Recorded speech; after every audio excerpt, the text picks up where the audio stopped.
guidance by YGS. Today's my topic is enzyme inhibition. First year chemistry biology की new book का second chapter का topic है ये enzyme inhibition.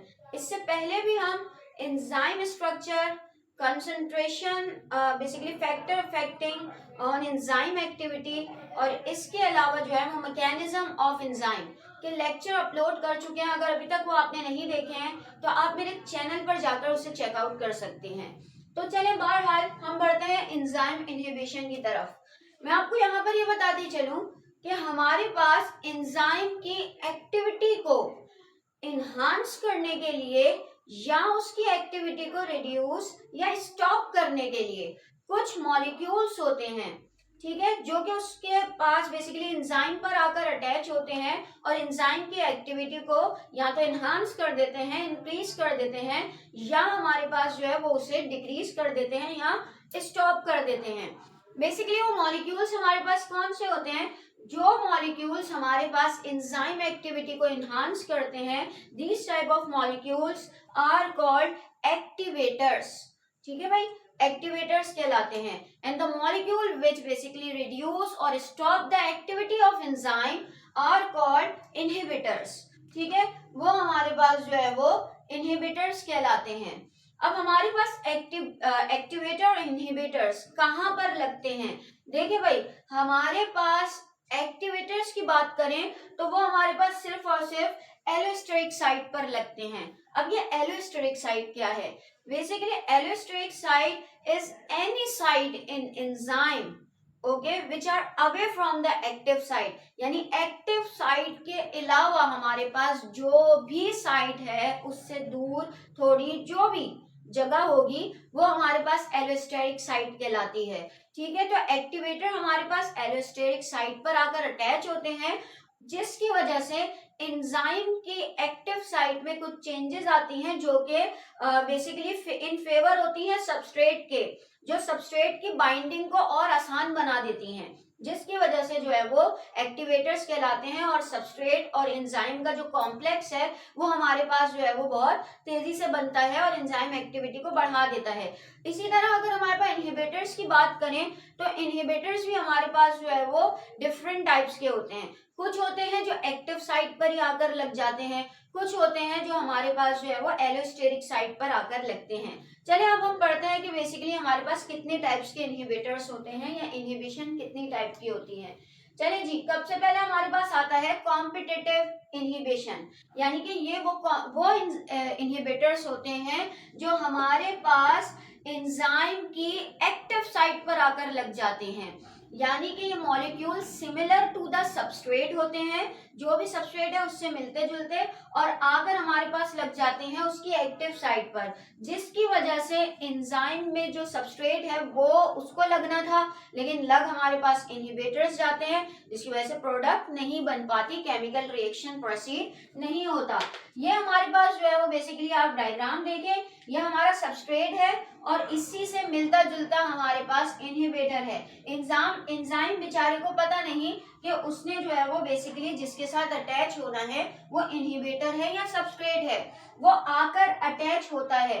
Basically inhibitor जैसे ही आकर attach होता है, एंजाइम अपनी एक्टिविटी को प्रोसीड करने की कोशिश करता है, लेकिन ये तो इनहिबिटर है, ये तो वो मॉलिक्यूल है जो प्रोडक्ट बना ही नहीं सकता। तो हमारे पास क्या होता है कि ये यहीं आकर रिएक्शन स्टॉप हो जाता है और एंजाइम बेसिकली अपनी एक्टिविटी को स्टॉप कर देता है। ठीक है, तो ये हमारे पास जो है वो बेसिकली कॉम्पिटिटिव इनहिबिशन कहलाती है।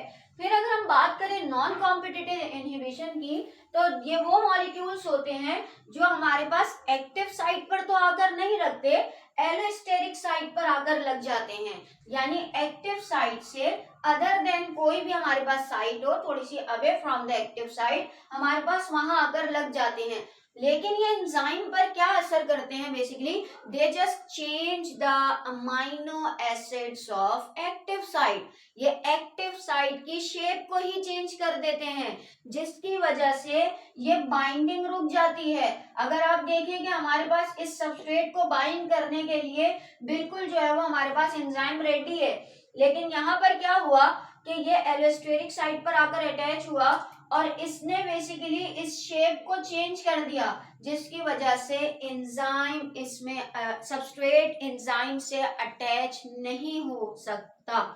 तो इसकी वजह से हमारे पास जो है वो अटैचमेंट ही नहीं होगी, तो प्रोडक्ट कैसे बनेगी।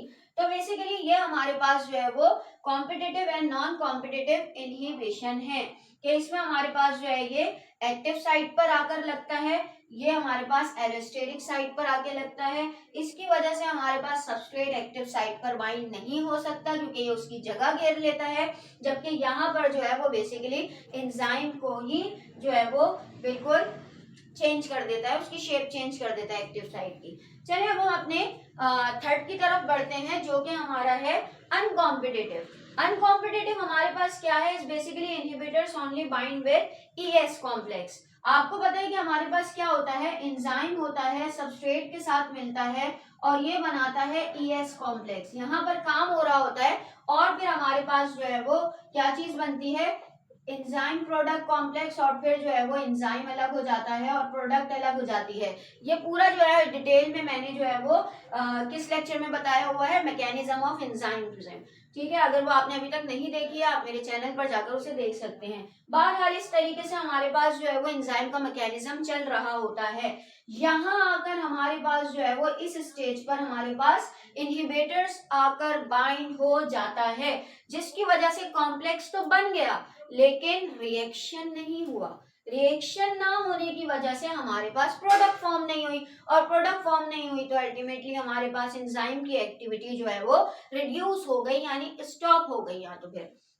ठीक है, तो ये बेसिकली हमारे पास मेन 3 किस्म के जो है वो इनहिबिटर्स थे, जो कि एंजाइम की एक्टिविटी को या तो कम कर देते हैं या हमारे पास जो है वो टोटली ये स्टॉप कर देते हैं।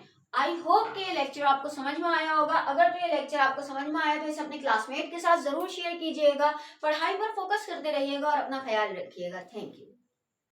इस टॉपिक से रिलेटेड कोई भी क्यूरी आपके पास हो तो आप हमें वो कमेंट के ज़रिए बता सकते हैं, ताकि आपकी वो क्यूरी भी दूर की जा सके। इसके अलावा हमारी वीडियो को लाइक कीजिए, कमेंट कीजिए एंड सब्सक्राइब कीजिए हमारे चैनल को, और बेल आइकन को साथ में ज़रूर प्रेस कर दीजिएगा, ताकि आगे आने वाली मज़ीद इन्फॉर्मेटिव वीडियोज़ आपको मिल सके। तब तक के लिए अल्लाह हाफ़िज़।